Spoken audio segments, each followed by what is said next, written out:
Two of the things we spend a lot of time on in brain coaching are helping people with their memory and also helping them with their emotions. It turns out those are really closely related.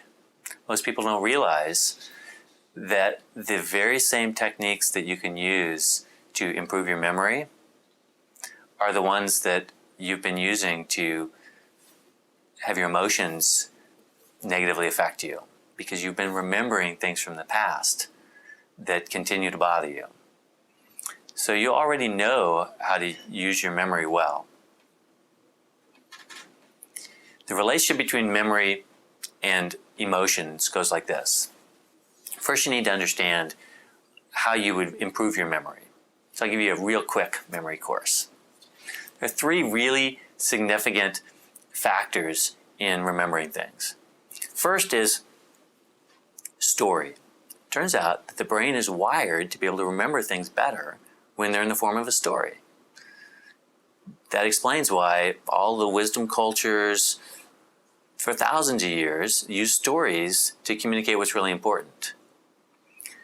The second thing that the brain responds to and remembers really well is what's called physical or spatial anchoring. This is a technique that people use in the Memory World Championships. I don't know if you even know that there was such a thing, but that's when people are competing on their memories. And they use this technique that was developed 2,500 years ago of taking ideas and connecting them to physical places. It's called spatial or physical anchoring, and it conditions the brain to associate these two things, this place with this idea. So then when you think about the place, the idea comes back.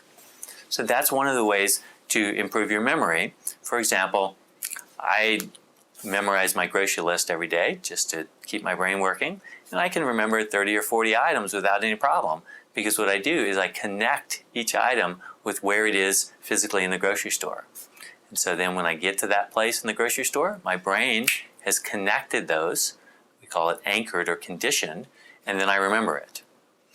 So the first two memory techniques are story and then physical anchoring or conditioning. The third element of memory that the brain really responds to is vivid imagination or visualization. The more vivid an image is in your mind, the more likely you are to remember it.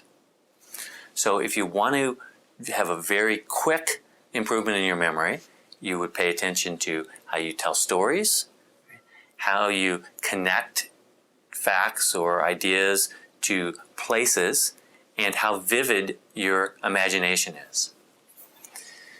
I said that memory and emotions were connected because the way that people get hung up on past events, on emotions that continue to haunt them, is they, without knowing it, are using one or all three of those same memory techniques to remember things that really they should be able to let go. So here's what you can do. You can reverse those same techniques, and you'll find it amazing in allowing you to let go of emotions that have been haunting you. First, pay attention to your story. Can you change the story of what happened? Is it really the same story that everybody else has? Is it the story that you would have now as an adult if you saw that experience? Challenge the story you've been telling yourself about this all these years, and the emotions will decrease. Second, pay attention to what are the anchors. Are there certain things that are connected with this emotion, and associate those instead with a positive. We call it collapsing the anchor, and it's one of the things we teach more in the brain coaching. Thirdly, and this is something that you can do for yourself, notice if you're having vivid images, vivid memories of these past emotional events, and reverse that process. Take the vivid pictures and just in your mind, fade them out. Make them far away, gray, fuzzy, dim. As you do that just with the mental images, it's amazing. What'll happen is the emotion just goes right with it, goes right away.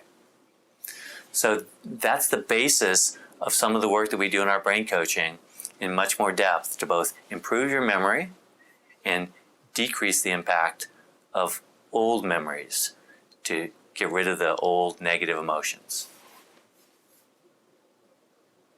Right.